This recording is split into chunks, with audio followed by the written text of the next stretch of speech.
আজ আমি আপনাদের সাথে সেই ঘটনাটি শেয়ার করব যা আমার দাদার কাছ থেকে শুনেছি। লেখায় কোনো ভুল ত্রুটি হলে ক্ষমাসুন্দর দৃষ্টিতে দেখবেন। আমার দাদা ছিলেন একজন মুক্তিযোদ্ধা সৈনিক। তার জন্ম 1949 সালে এবং তার মৃত্যু হয় 2012 সালের 11 ফেব্রুয়ারি। তিনি তার মৃত্যুর আগে প্রায় আমাদের একটি ভয়াবহ গল্প শোনাতেন। গল্প বললে হয়তো ভুল হবে, এটি তার সাথে ঘটে যাওয়া রোমহর্ষক একটি ঘটনা। আমি তার মতো করেই বলার চেষ্টা করছি। আমি মোহাম্মদ হামিদ শেখ। ছোটবেলা থেকেই খুবই দুষ্ট এবং গানপিটে স্বভাবের। ভয়, ডর, ভূতপ্রেত এসব কিছুই আমার ভেতরে ছিল না। বলতে পারো আমি আমার গ্রামের সবচেয়ে সাহসী ছেলেদের ভেতরে একজন। তাই গ্রামের বেশিরভাগ ছেলেদের সাথে ঘুরতে যেতাম বিভিন্ন জায়গায়। যেমন একবার ঘুরতে গিয়েছিলাম আমাদের গ্রামের কাছের একটি শ্মশানে। যদিও এখন আর শ্মশানটির কোনো অস্তিত্ব নেই। আগে থেকেই শ্মশানটির একটা বদনাম ছিল যে ওখানে অমাবস্যা রাতে কোনো অবিবাহিত ছেলে গেলে সে আর ফেরত আসত না। তাই আমার কিছু বন্ধু আমাকে বলল, তুই যদি ওই শ্মশানে অমাবস্যা রাতে যাস এবং 1 ঘন্টা থাকতে পারিস তাহলে তোকে 1 হাঁড়ি মিষ্টি খাওয়াবো। আমার দাদা ছিলেন খুবই মিষ্টি পছন্দকারী একজন ব্যক্তি, তাই সে আর দ্বিমত করল না। যথারীতি 3 দিন পরেই অমাবস্যার রাত। তাই আমার দাদা সন্ধ্যার পর 1 আঁটি বিড়ি, একটি ম্যাচের বাক্স এবং একটি হ্যারিকেন নিয়ে চলে গেল সেই শ্মশানে। দাদা সাহসী হওয়ার দরুন তার গায়ে কোনো ভয়ের বালাই ছিল না। শ্মশানটি ছিল আমার বাড়ি থেকে প্রায় 7 কিলো দূরে, তাই আমার সেখানে যেতে একটু রাত হয়ে যায়। যাওয়ার পথে আমি আমার বন্ধু আনোয়ার মিয়া, সালাউদ্দিন এবং খবির মিয়াকে বলে যাই আমি সেখানে যাচ্ছি। যথারীতি সালাউদ্দিন এবং খবির মিয়া আমাকে বলে, আমরা ঠিক 1 ঘন্টা পর তোর ওখানে যাব। এই বলে ওরা চলে যায় এবং আমি আমার মনের সুখে গান গাইতে গাইতে সেখানে চলে যাই। শ্মশানে যাওয়ার সময় তেমন কোনো সমস্যা হয়নি, কিন্তু শ্মশানে ঢোকার আগ মুহূর্তে মনে হলো শ্মশানটা কেমন যেন অদ্ভুত লাগছে আজ। যাক, তারপরও শ্মশানের ভেতরে আমি ঢুকে পড়ে অমাবস্যার রাত। তারপরেও হ্যারিকেনের নিভু নিভু আলোতে যতটুকু দেখা যায় ততটুকুই ঘুরে ঘুরে দেখতে লাগলাম। তখনকার আমলে ঘড়ির চলটা অতটা ছিল না। ঠিকমতো মালুম করতে পারছিলাম না সময়টা যে কত রাত হয়েছে। তারপরে মনে হচ্ছিল রাত বেশ ভালোই হয়েছে। মনে মনে ভাবছিলাম 1 হাঁড়ি মিষ্টি কতদিন খাইনি, আজ খাবো। এসব ভাবতে ভাবতেই আমার পেছন থেকে মনে হলো কিছু একটা উড়ে গেল। ঘুরে তাকিয়ে দেখি কিছু নেই, কিন্তু সামনে একটু দূরেই মনে হলো গাছের আড়াল থেকে কেউ একজন আমাকে উকি মেরে দেখার চেষ্টা করছে। আমি ভাবলাম নিশ্চয়ই সালাউদ্দিন, খবির মিয়া ওরা চলে এসেছে এবং আমাকে ভয় দেখানোর চেষ্টা করছে। আমি সেদিকে এগিয়ে গেলাম এবং দেখার চেষ্টা করলাম সেখানে কেউ আছে কিনা। আশেপাশে যদিও কোনো গাছপালা ছিল না, শুধু ওই গাছটি ছিল। গাছটি ছিল গোল পাতার বড় একটি গাছ, কিন্তু আমি সেখানে কাউকেই দেখিনি। আশেপাশে মাথা ঘুরিয়ে দেখলাম কেউ নেই। এভাবে ভাবতে ভাবতে একটা বিড়ি ধরাবো এমন সময় শ্মশানের পূর্ব পাশের পুকুর থেকে মনে হলো কেউ লাফালাফি করছে। সেই দিকে আমি কান পাতলাম এবং চলে গেলাম যে কে ওখানে। শ্মশানে গোসল করতে এসেছে কিনা বুঝলাম না। তারপরেও গেলাম দেখার জন্য, কিন্তু কাউকে দেখতে পেলাম না। হঠাৎ করে আমার পিঠ দিয়ে ঠান্ডা শীতল একটা ঢেউ পা থেকে মাথা পর্যন্ত চলে গেল। কারণ শীতে যেমন বৃদ্ধদের ঠান্ডায় দাঁত কপাটি লেগে যায় কটকট করে, তেমনি একটা শব্দ আমার কানে এসে লাগে। আমার মনে হচ্ছিল আমার পেছনে কেউ এসে দাঁড়িয়েছে। আমি ঘুরলেই তাকে দেখতে পাবো। ঘুরতেই দেখি আমার হ্যারিকেনের আলোতে যতটুকু আলোকিত করেছে সেই আলোর ভেতরে একটা অদ্ভুত ছায়া আকৃতির কিছু, মানুষ না অন্য কিছু, যা হ্যারিকেনের অল্প আলোতে বসে যাচ্ছিল। তাই আমি হ্যারিকেনের আলো বাড়িয়ে দিই যাতে করে আলোতে সেটাকে ভালো করে বোঝা যায়। কিন্তু অবাক করা বিষয় হচ্ছিল হ্যারিকেনের আলো জিনিসটা ততটাই পিছিয়ে যাচ্ছিল। তখন আমার মনের ভেতর ভয়ের সংশয় হয়। কথিত থাকা সব কথাগুলো আমার মনের ভেতর সূচের মতন গাঁথতে থাকে। আমি দিক বিদিক না পেয়ে যেদিকে ইচ্ছে সেদিকে হাঁটাতেই শ্মশান থেকে বেরিয়ে যাওয়ার জন্য। পথিমধ্যে আমার পা কিছুতে আটকে যায় আর আমি মুখ থুবড়ে পড়ি, আর আমার হ্যারিকেনটা আমার হাত থেকে দূরে ছিটকে যায় এবং হ্যারিকেনের কাজ ভেঙে তেল ছড়িয়ে পড়ে। সেখানে আগুন ধরে যায়। দেখতে দেখতে খুব তাড়াতাড়ি আগুন ছড়িয়ে যায়। আমি কি করব না করব বুঝতে পারছি না। ভাবতে ভাবতে আরও একটা বিড়ি ধরাই। বিড়ি ধরানোর সাথে সাথে মনে হলো আমাকে পেছন থেকে কেউ খুব জোরে একটা আঘাত করল। আঘাতটা এমনই ছিল যে আমার আর কিছু মনে নেই। যখন চোখ খুলি তখন দেখতে পাই আমি আমার বাড়িতে। কিন্তু আসল ঘটনাটা শুরু হয়েছিল ঠিক এরপর থেকেই। যখন আমার জ্ঞান ফিরল তখন দেখলাম আমি আমাদের বাড়িতে শুয়ে আছি, কিন্তু আসল ঘটনাটা শুরু হয়েছিল ঠিক এরপর থেকেই। পরে জানতে পারলাম সালাউদ্দিন মিয়া আর খবির মিয়া ঠিক 1 ঘন্টা পরে শ্মশানে গিয়েছিল। সেখানে গিয়ে তারা দেখে আমি শ্মশানের গেটের বাইরে অজ্ঞান হয়ে পড়ে আছি। জ্ঞান ফেরার পর সালাউদ্দিন মিয়া আমাকে বলল, হামিদ, তুই তো শ্মশানে ঢোকার আগেই অজ্ঞান হয়ে পড়েছিলি। কথাটা শুনে আমার খুব লজ্জা লাগলো। তাই আমি ওদের কাছে শ্মশানের ভেতরে আমার সঙ্গে ঘটে যাওয়া সব ঘটনা খুলে বললাম। কিন্তু এরপর থেকেই শুরু হলো আরও অদ্ভুত সব ঘটনা। আমি পরে পুরোপুরি সুস্থ হওয়ার পর মা আমাকে এসব ঘটনা বলেছিলেন। মা বলতেন প্রায় প্রতি রাতেই আমি একা একা কারো সঙ্গে কথা বলতাম, কখনো আবার অকারণেই গালাগালি করতাম। একদিন গভীর রাতে মা তাহাজ্জুদের নামাজ পড়ার জন্য ঘুম থেকে উঠে অজু করতে যাচ্ছিলেন।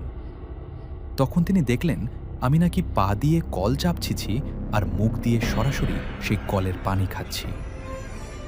একজন স্বাভাবিক মানুষের পক্ষে এমন কাজ করা সম্পূর্ণ অসম্ভব। আরেকদিন আমাদের গোয়াল ঘরে বেশ কয়েকটি গরু ছিল। রাতের বেলা বাবা গরুর অস্বাভাবিক শব্দ শুনে ঘুম থেকে উঠে গোয়াল ঘরে গেলেন। গিয়ে তিনি যে দৃশ্য দেখলেন তা দেখে তিনি স্তব্ধ হয়ে গেলেন। আমি গরুর সঙ্গে কুস্তি করছি, শুধু তাই নয়, গরুকে এমনভাবে কামড়াচ্ছি যেন তাকে খেয়ে ফেলব। বাবা আমাকে আটকাতে এগিয়ে যেতেই আমি তার বুকে প্রচণ্ড জোরে কামড় বসিয়ে দিলাম। কামড়ের চাপ এতটাই ছিল যে বাবার বুকের কিছু মাংস আমার মুখে চলে এসেছিল। চিৎকার শুনে আমার চাচারা ঘর থেকে বেরিয়ে এলেন। তারা সবাই মিলে আমাকে ধরে একটি গাছের সঙ্গে শক্ত করে বেঁধে ফেললেন। সেই রাতেই একজন ওঝাকে ডেকে আনা হলো। কিছুক্ষণ পর ওঝা আমাদের বাড়িতে এলো, কিন্তু আমাকে একবার দেখেই সে ভয়ে বাড়ির বাইরে দৌড়ে পালিয়ে গেল। এরপর পাশের মসজিদ থেকে একজন ইমাম ও একজন খাদেমকে আনা হলো। তারাও আমাকে দেখেই বাড়ির ভেতরে না ঢুকে ফিরে যেতে লাগলেন। যেতে যেতে শুধু একটি কথাই বললেন, আমরা এর কোনো চিকিৎসা করতে পারবো না।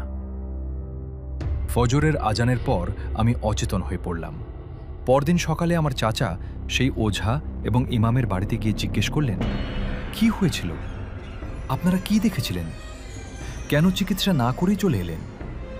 প্রথমে তারা কিছুই বলতে চাইলেন না। পরে অনেক অনুরোধ করার পর তারা বললেন, আমরা যা দেখেছি সেটা আপনি শুনতে চাইবেন না। চাচা আরও জোরাজুরি করলে তারা বললেন, আমরা যখন আপনার বাড়িতে ঢুকেছিলাম তখন আপনার ভাতিজাকে গাছের সঙ্গে বাঁধা অবস্থায় দেখিনি। আমরা দেখেছিলাম বিশাল আকৃতির এক ভয়ঙ্কর কিছু একটা সেই গাছের সঙ্গে বাঁধা ছিল। তারা আরও বললেন, আপনার ভাতিজার চিকিৎসা আমাদের পক্ষে সম্ভব নয়। এই কথা শুনে চাচা বাড়ি ফিরে এলেন। বাড়িতে এসে তিনি দেখলেন বাবা বাসায় নেই। মা আর চাচি দুজনেই অজ্ঞান হয়ে মাটিতে পড়ে আছেন। ঠিক তখনই গোয়াল ঘরের ভেতর থেকে অদ্ভুত শব্দ ভেসে এলো। চাচা দৌড়ে সেখানে গিয়ে যা দেখলেন তা আজও ভাষায় প্রকাশ করা কঠিন। চাচা দৌড়ে গোয়াল ঘরের দিকে গেলেন। সেখানে গিয়ে তিনি যে দৃশ্য দেখলেন তা ভাষায় প্রকাশ করার মতো নয়। আমি আস্ত একটা গরুকে মেরে ফেলেছি। গরুর শরীর থেকে মাংস ছিঁড়ে কামড়ে কামড়ে খাচ্ছি।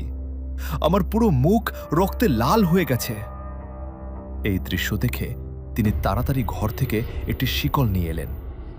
তারপর আশেপাশের লোকজনকে ডাক দিলেন। গ্রামের কয়েকজন লোক মিলে আমাকে শিকল দিয়ে শক্ত করে বেঁধে ফেলল। এভাবেই কিছুদিন কাটতে লাগলো। গ্রামের সবাই আমাকে সম্পূর্ণ পাগল বলে মনে করতে শুরু করেছিল। এমন সময় একদিন আমার বাবা নারায়ণগঞ্জের একজন স্বনামধন্য কবিরাজের সন্ধান পেলেন। তিনি আমার চাচাকে তাকে নিয়ে আসার জন্য পাঠালেন। কবিরাজ আমাদের বাড়িতে এসে আমাকে একবার দেখেই বললেন, এই রোগের চিকিৎসা এখন আমার দ্বারা সম্ভব নয়, আমি চলে যাচ্ছি। আমার ওস্তাদকে সঙ্গে নিয়ে 9 দিন পরে আবার আসব। এই বলে তিনি চলে গেলেন। এরপর একের পর এক অসহনীয় দিন কাটতে লাগল। এরই মধ্যে এক রাতে বাড়ির টিনের চালের ওপর ধূপধাপ শব্দে সবার ঘুম ভেঙে গেল।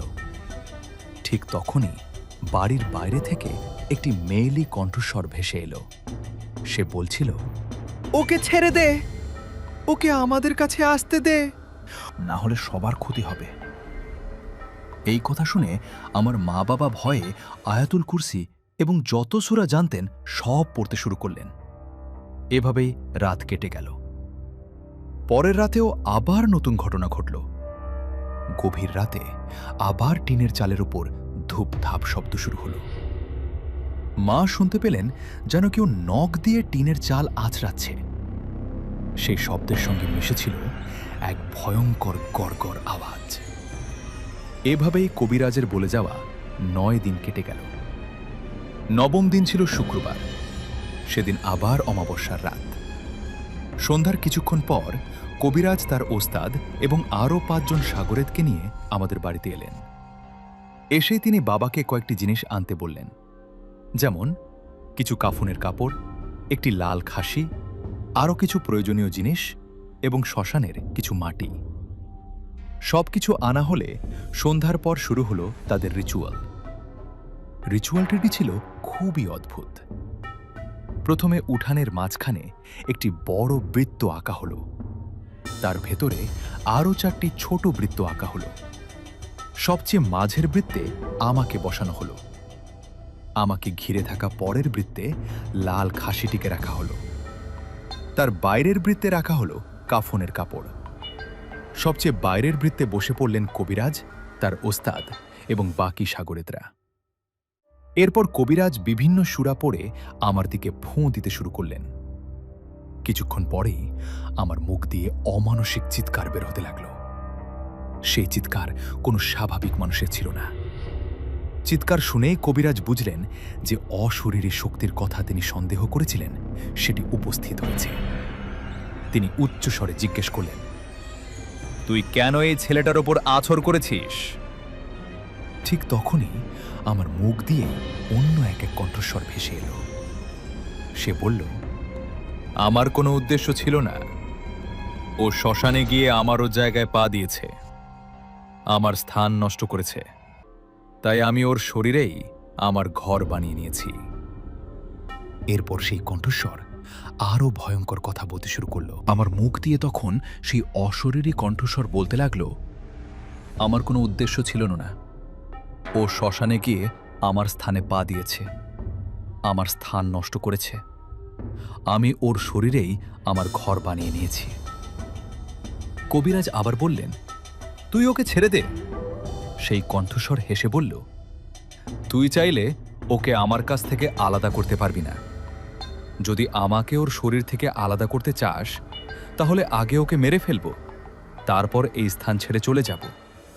তার আগে তুই কিছুই করতে পারবি না।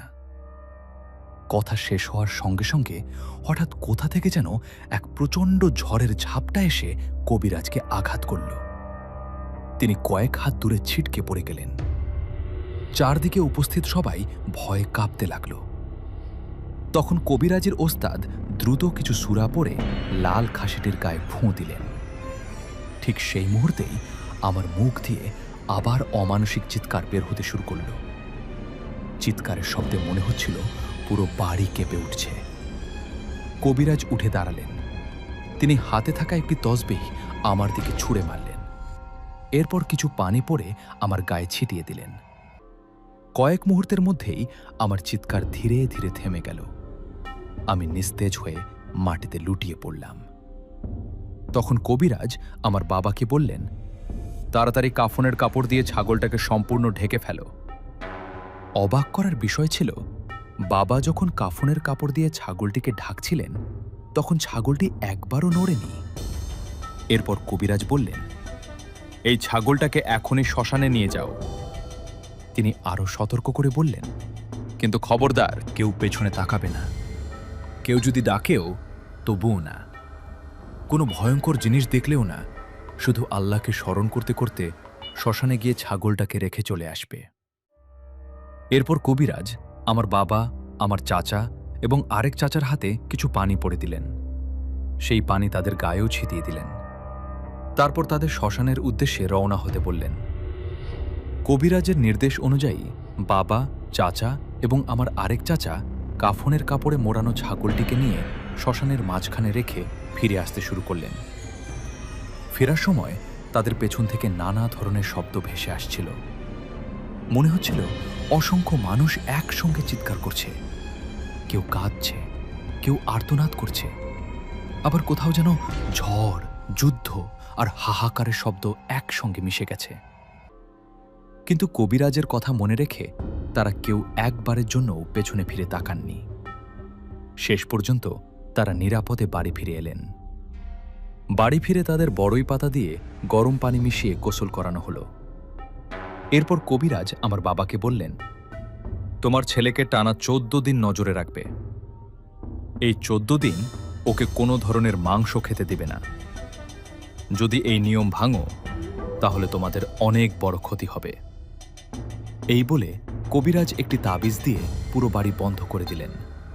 তারপর তিনি সেখান থেকে চলে গেলেন। এই ছিল আমার দাদার জীবনে ঘটে যাওয়া সেই ভয়ঙ্কর ঘটনা।